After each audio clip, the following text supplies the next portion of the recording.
الرحيم الحمد لله رب العالمين والصلاة والسلام على سيد الأنبياء والمرسلين نبينا محمد وعلى آله وصحبه أجمعين أما بعد. Today inshallah we're going to talk about chapter 6, which is the virtue of generosity.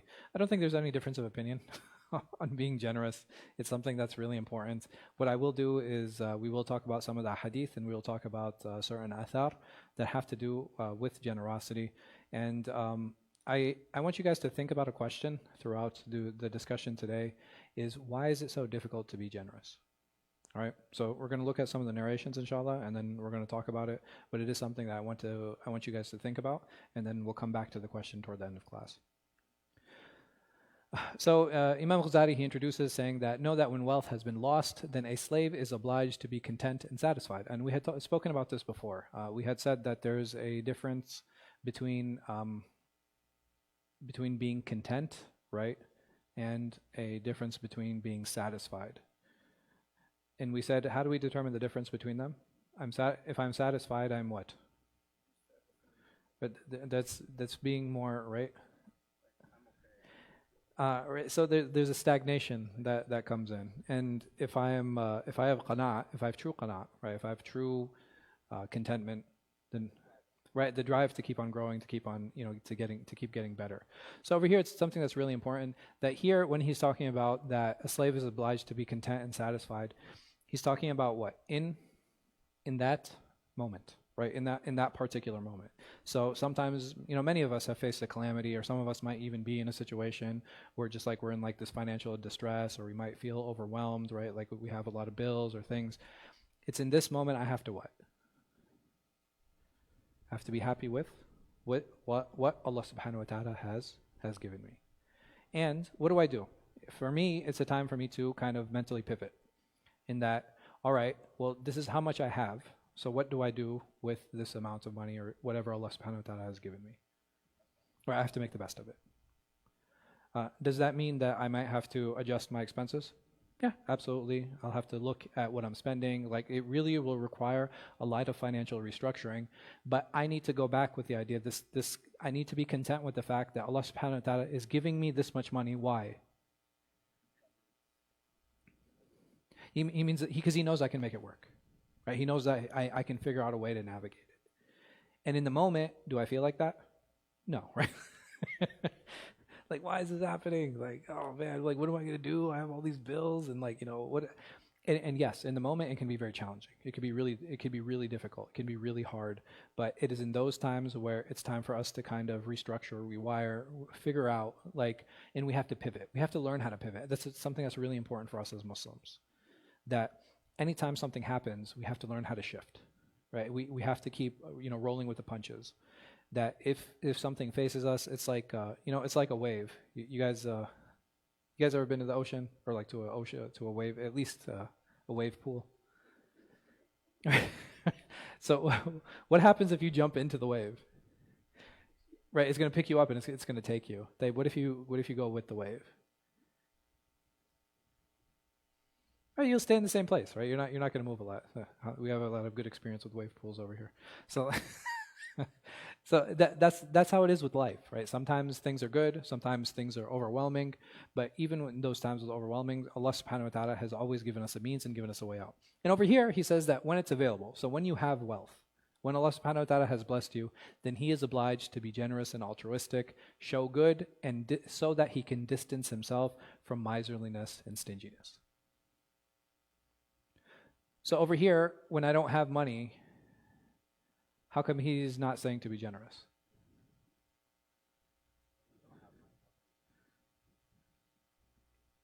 Should I be generous when I don't have money? Is there a time where I shouldn't be generous?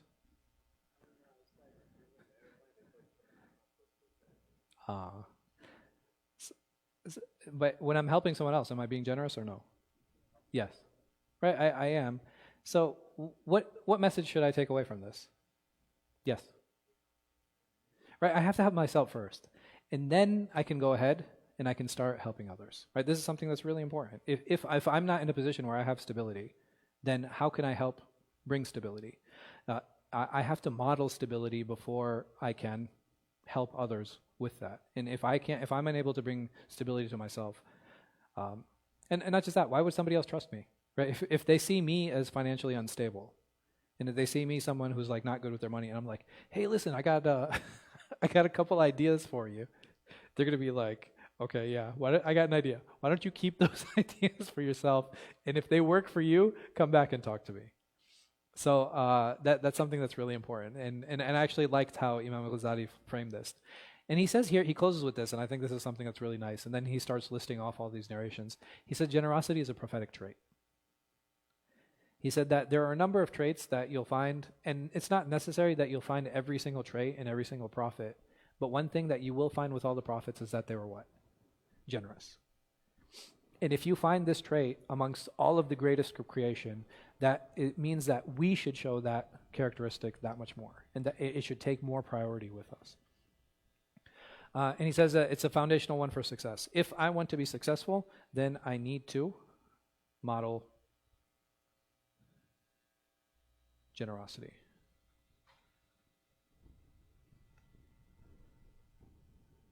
Anas radiallahu anhu, he said, it never happened that the Messenger of Allah sallallahu alaihi wasallam was asked anything for the sake of Islam and he did not give that. There came to him a person and he gave him a large flock of sheep, and he went back to his people and said, my people embrace Islam, for Muhammad gives so much charity as if he has no fear of want. What do you guys think about this narration? This is narrated in Sahih Muslim.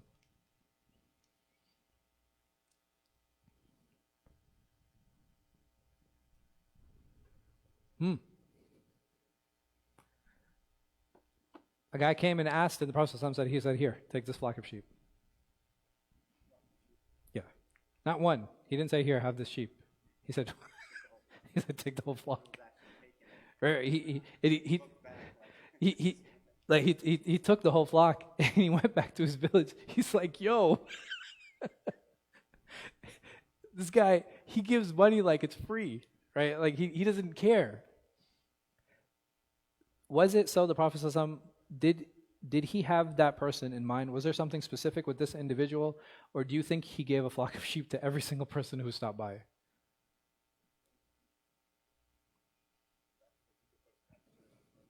Mm-hmm. I think he was appropriately generous. Sallallahu Alaihi Wasallam. And he saw that this person was the type who would what? Would he just take it and like not tell anyone and just mind his own business and start grazing the flock? No. What did he do? What was the first thing he did? Right? He spread the word. The Prophet ﷺ knew who this individual was. Right? He dealt with him. He's like, okay, I got a solution for this guy. And he's like, you know, I just need a little bit of help. And the Prophet ﷺ was like, yeah, sure. He's like, take the sheep. He's like, this one? He's like, no. Take these sheep. And the guy, you know, just his like jaw probably dropped. Like, what is going on? Like, it's like he's like looking back a second time. Like, yo, is he being serious? Huh? No. So it looked like it was an individual who came and asked him, and then he went back and he told his people. And what do you think happened with his people?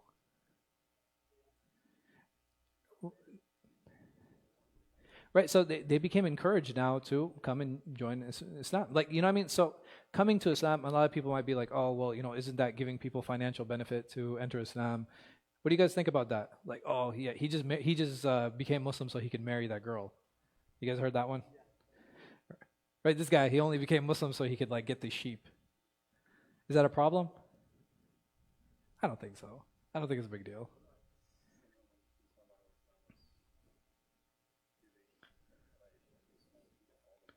Mm-hmm. Yeah, to the Ansar. Yes. Yeah. Yes. He's like, I trust you guys. Like you guys are my backbone. Like I don't need to give you anything for you to follow me. But these guys are weak, right? They're weak. They need a little bit of push. They need a little bit of help. And even one of the categories of zakat early in Islam was what? Mu'allafat al-qulub, right? So yeah, actually, there are people, they didn't know what to do, and they're like, well, if you become Muslim, you'll get money. You'll be like, well, you know what? I might just become Muslim then. and the reason I say there's nothing wrong with that is not because, you know what I mean, like you have like Christian missionaries, what do?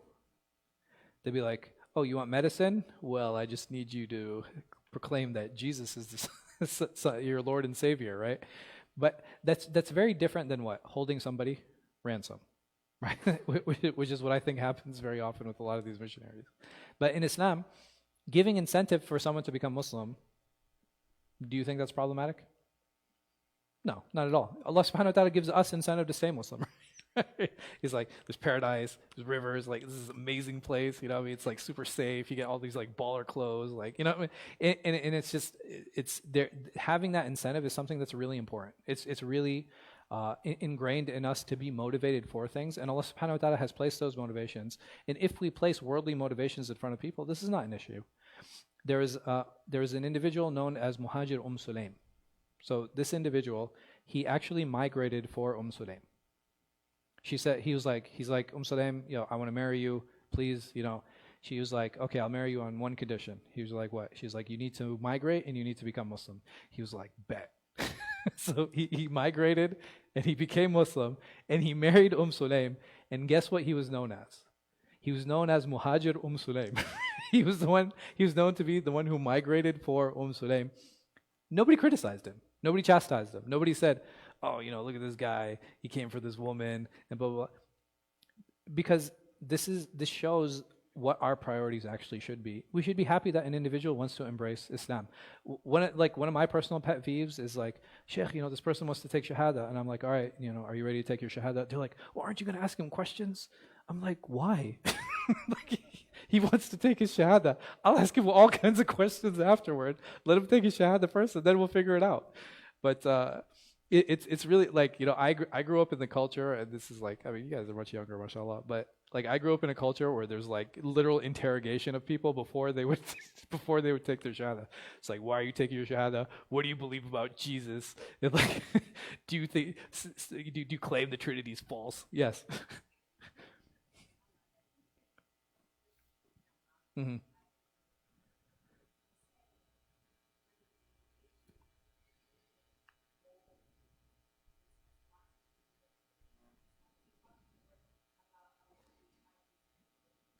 Mm-hmm. Sure.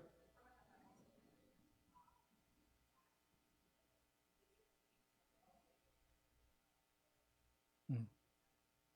Yeah.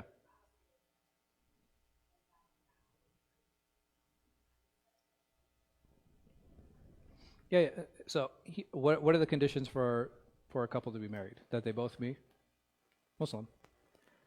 So, once a person says, "Ashhadu an la ilaha illallah, wa ashhadu anna Muhammadur Rasulullah," what do I need to investigate? Like, hey, I need you to pray. It's like, bro, I need you to pray in front of me. It's like, show me how to pray. It's like, say that you believe in God. No, no, I mean, but think about how ridiculous that is. Like, no, just being very honest. When was the last time anyone had to prove their Islam to anyone else? Yeah, yeah. Like, uh, sure. But then, do I have to worry about people's intention?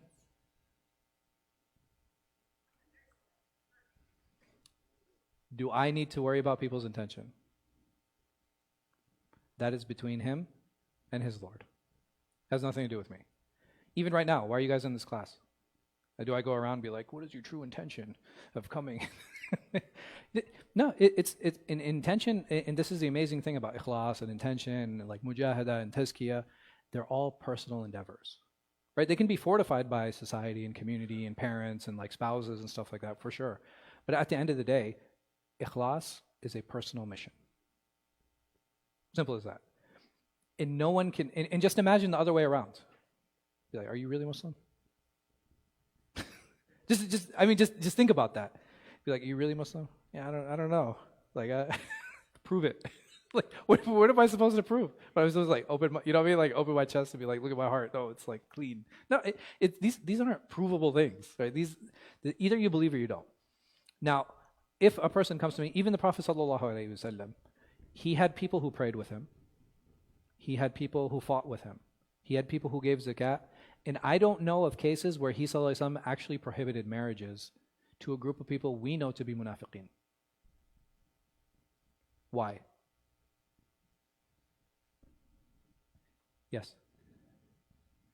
Well, he ﷺ did. right? So this is an important point. He knew exactly. He could walk around and be like, yeah, this guy and that guy and she for sure. Yeah, right? You know what I mean? Like, he knew. Allah subhanahu wa ta'ala told him. But why didn't he do anything about it? Okay, yeah. Imagine if he set the precedent. Imagine if he started executing them. What would happen in later generations?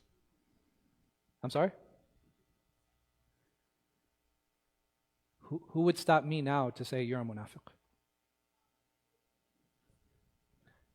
Absolutely. Right? The Prophet ﷺ, he said himself when he was asked, like, I think it was Umar who came to him and he complained. He's like, Ya Rasulullah, like, you know who they are. Why don't we just cut their heads off, dude? Like, these guys, they're just waste of breath. They're holding us back. And he's like, I don't want the people to say about me that Muhammad kills his followers. Yes? Something wrong? Yeah, please. Yeah. I'm like falling asleep. Yeah, and the thing is, just imagine if that tradition continued like in the next generations, where now you can just have anybody claim anybody is a munafiq. Right? You just be like, oh no, this guy's a munafiq. And the thing is, subhanAllah, if you look, and this has actually happened in Muslim countries today. In Pakistan, they have this law, it's called Tawheen al-Risala. And basically, these are individuals who openly defy and curse the Prophet Muhammad ﷺ. They actually have capital punishment laws. The problem is you know how those laws are applied? Where you have random people being like, oh, he did Tawheen. Now, what happens? Like, you have chaos. Like, you have absolute chaos. And you know who I can do that against? I can do it against my opponents. If there's anyone I dislike, be like, oh yeah, he's a munafiq. Off with his head. It's an easy cop-out. So it's actually a very dangerous precedent, and it's out of his wisdom, sallallahu alayhi wasallam, that he actually never imposed that. He never did anything about it. And I think that's something that's really important. And I think it's a huge lesson for us that, hey, listen, as long as a person shows that they're Muslim, I am obligated to what? I have to deal with him as a Muslim. That's it. Right? Someone gives me assalamu alaikum, someone I see him praying next to me, somebody I see coming, putting money in the thing, I have no right to doubt their Islam at all. I have no right to doubt their Islam. I will deal with them as a Muslim. Like, I've had people come up to me and say, assalamu alaikum. I'm like, wa alaikum salam. He's like, hey, I'm the local rabbi. Right? Up until that point, I would deal with him as a what? As a Muslim. And the moment he told me, like, hey, I'm a rabbi, or I'm a pastor, or like, hey, I'm a Christian, at that point, I'd be like, okay, khalas. You know, this person clearly isn't Muslim because now they're telling me they're not. But up until that point, everybody has that right to be treated as a Muslim unless they show otherwise, or unless they're, you know what I mean? Like, I'm not going to go around America assuming everybody's Muslim, right? it's very different. But if I'm in Somalia, or if I'm in Egypt, or if in Morocco, right, I would automatically assume that the people living there are Muslim. So I think that's something that's really important. So here, Isa alayhi salam, he said, perform much of what fire cannot consume. It was asked, and what is that? He said, being good to others. And this is important, right? Being good is part of generosity. It's important for me to be good to others. It's important for me to interact well with others. It's important for others to be happy and look forward to seeing me and to being around me.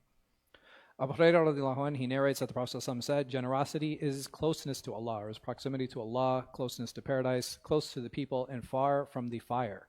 Stinginess is far from Allah, far from paradise, far from the people, and close to the fire.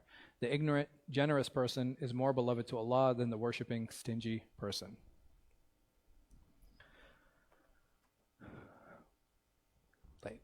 Ali radiallahu anhu, he said, when the world turns toward you, give from it, for it will not be transitory.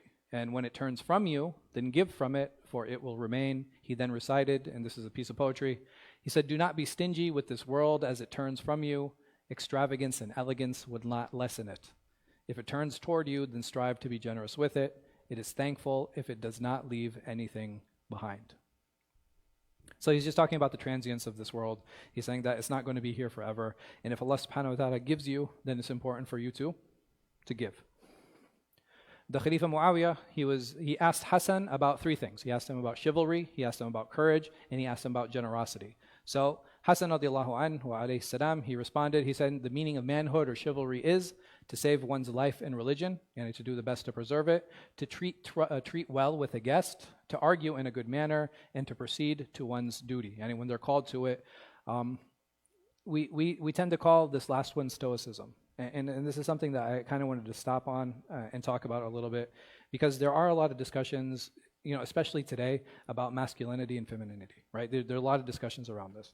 So over here, to be stoic, right? For a man to be stoic, what does that mean? What does that entail? And is that problematic?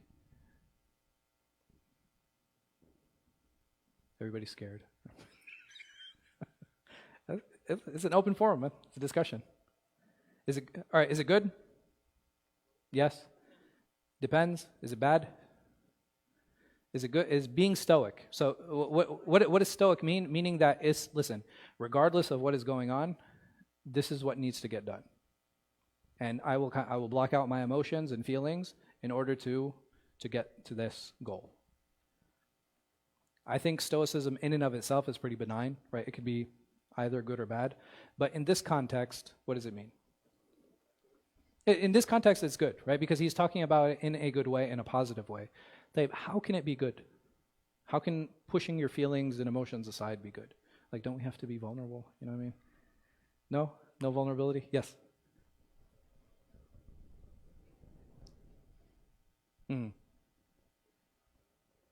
Okay. So when I'm thinking out of an emotional lens, I can think clear. I agree with that 100%. Like, is that always healthy? No. Okay. I think there are a few elements that are going on here that do need to be explored a little bit. Is a man, amongst men and amongst women, somebody who is considered praiseworthy or chivalrous in this case, who's always crying? Is he, what's the word I'm looking for? Is he attractive, right? Is this someone like who women will want to marry? Someone who's always crying? Yeah. I was like, wow, I didn't know that was a thing, but right. If you have a man who is always breaking down, right? Who's always breaking down and crying, like it's like, hey, I drove by this homeless guy today, and he just, oh my God, homelessness, and he just breaks down and crying. Is that like a desirable trait? Huh? No? Okay.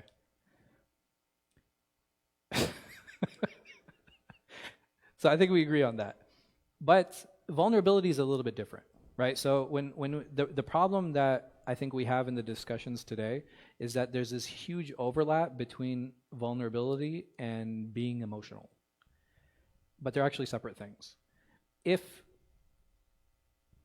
my wife asked me, she's like, why are you so angry? I'd be like, I didn't like the way he spoke to me. That is being what? That's being vulnerable. Was I being emotional? Did I raise my voice? Did I shed tears? These are two separate spheres. Can they overlap sometimes? Yeah, absolutely. Right? I don't think that's a problem.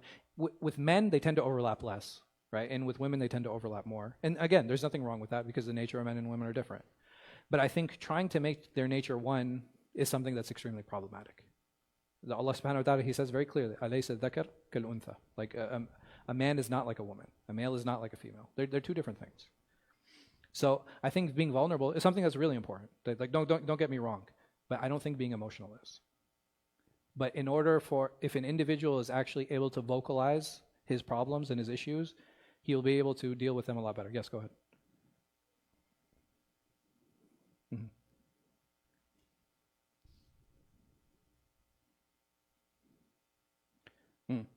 MashaAllah, that's a good question.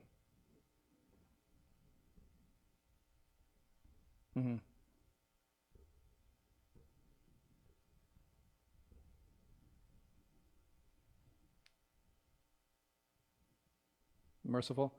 So that's one way to understand it. But in general, if you look at Allah subhanahu wa ta'ala and how He addresses audiences throughout the Quran, He tends to address who? I want you to think about this. Men are addressed for sure, but it's usually they're being addressed because in the language, when you address a group of men, that's how plurality is expressed. The ones who have power. Ahsant, very good. So when it comes to power dynamics and relationships, Allah subhanahu wa ta'ala tends to address those individuals who have the greater power within the relationships. And why is it that He addresses them? Because an individual who has power there's more opportunity for him to what? Abuse it. And that's why men are addressed more often than women. Are there situations where women are addressed in spite of men? Yes. Allah subhanahu wa ta'ala says, وَقُلْ لِلْمُؤْمِنَاتِ يَغُضُّنَّ مِنْ أَبْصَارِهِنْ وَيَحْفَظُونَ مِنْ فُرُوجِهِنْ وَلَا تُبْدِينَ مِنْ زِينَتِهِنْ. So Allah subhanahu wa ta'ala, He says to men, He says, lower your gaze and protect your private parts. But He says to women 3 things. He says, lower your gaze, protect your private parts, and don't show your beauty. Why does He tell them that? Because their beauty affects men. But He doesn't say that to men. Why? Because the men don't have that power over women. But women have this power over men. So it's very important to keep in mind, like, so is it possible that Allah subhanahu wa ta'ala tells men this? Yeah, because this is something that they're lacking. Right? It's something that they don't have. It's a strength that they don't carry. And even if you look, like, emotional stamina is, right, you have physical stamina, you have emotional stamina. Men tend to have more physical stamina, unless you look at birth, right, which is an exceptional case, but I think that has more to do with women's emotional stamina, which is why you'll see them more in support fields. You'll see them as teachers, you'll see them as nurses, in the medical field, right?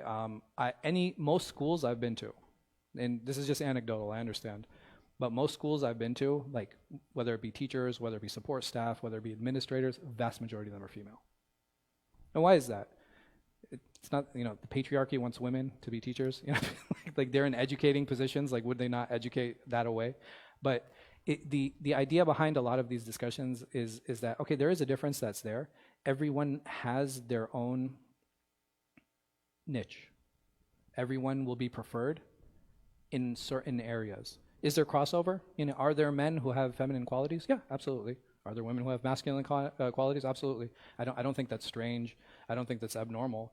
But I don't think for us to take those minority group of people who kind of fall in the middle and express to be the expression of the larger majority, I don't think that's right. I don't think that's appropriate. And I don't think that's a proper expression. It doesn't help us actually deal with the problems.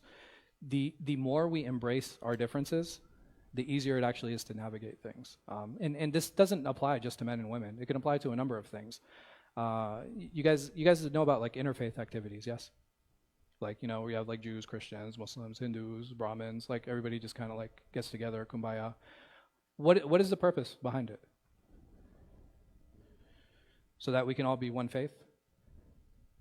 No. So there has to be another goal. What is that goal? Yes. It's mostly clergy who sit in those circles, so they're pretty versed about other religions. Yes. Okay, peace. You're right. I don't think heads of religious institutions really have much to say about war. Yeah. Yeah. Sure.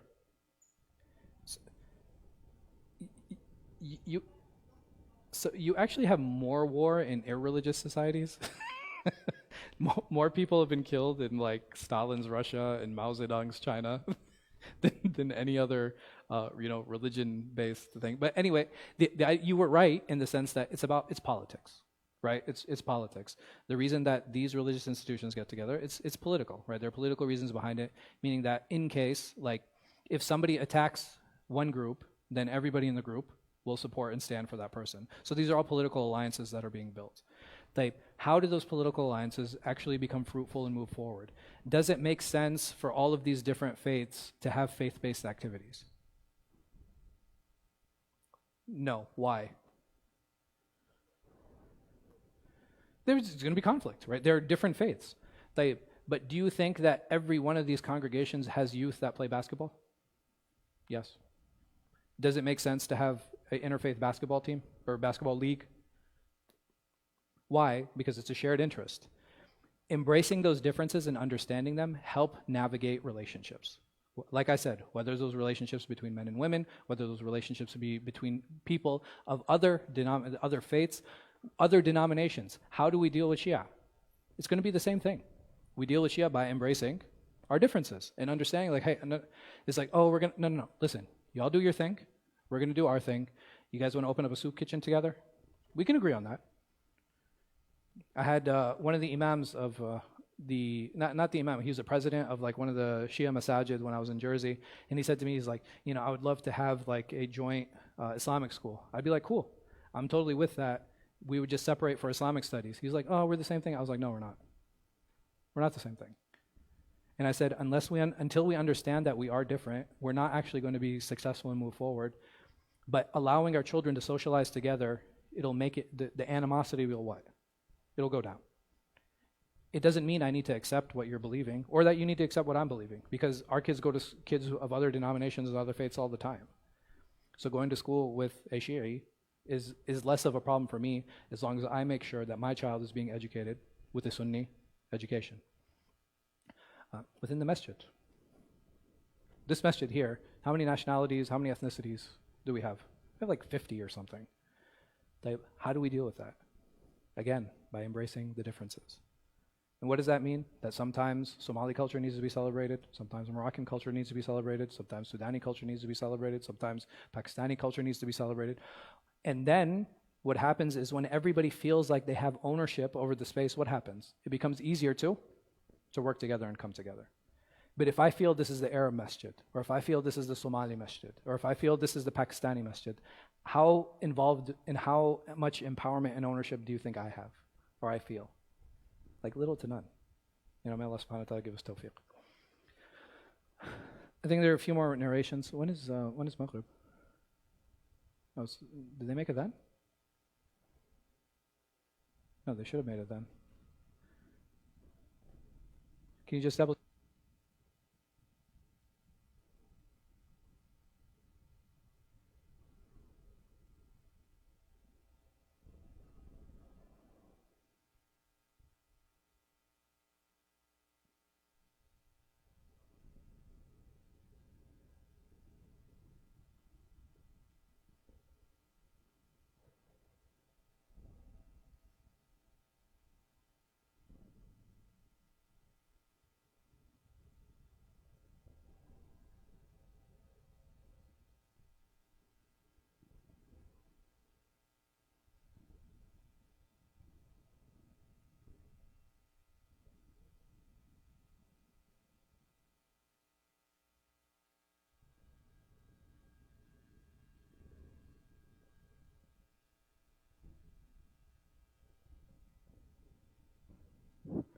So we have a couple minutes until Iqama. Iqama is going to be in like maybe 5 minutes. I just want to run through these narrations real quick, inshallah, and then next week we'll come back and hopefully you guys will have an answer to the question on why is it so difficult to be generous.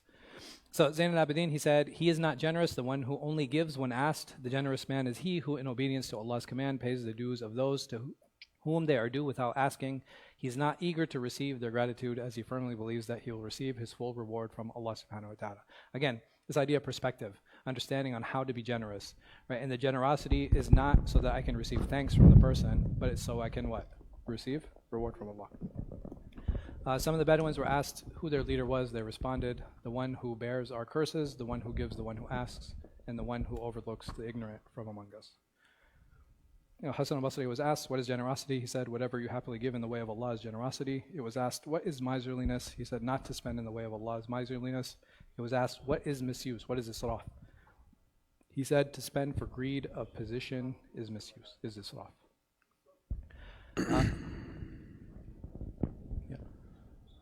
Allahu Akbar, Allahu Akbar. Allah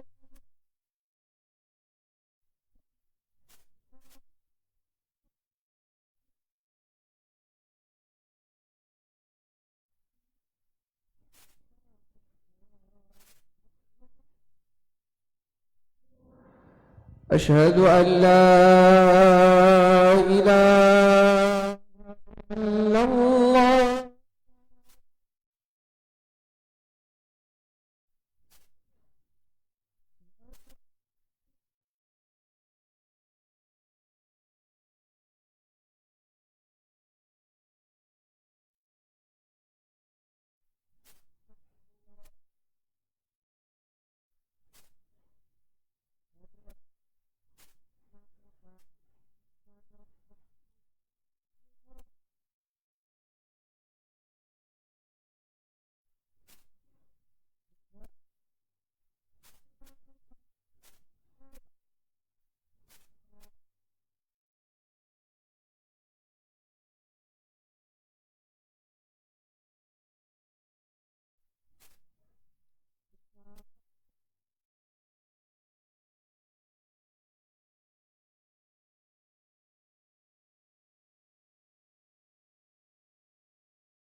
Bismillah ar-Rahman ar-Rahim. So just the last narration that I want to share with tonight, inshallah. Al-Hasan, he said, it is the height of generosity to give in charity of one's hard-earned money, because this is money that an individual worked for, it's money that they strive for, and sometimes it's the most difficult to actually give. May Allah subhanahu wa ta'ala make us all generous. I look forward to seeing all of you next week, inshallah. And remember, the question of the week, why is it difficult to be generous?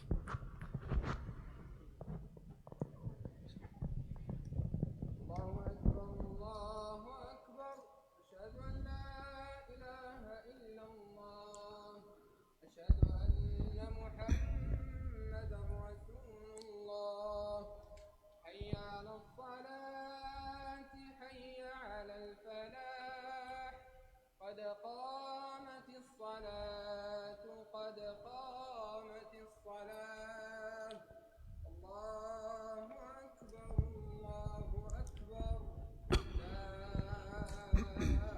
إله إلا الله. استووا اعتدلوا تراصوا رحمكم الله.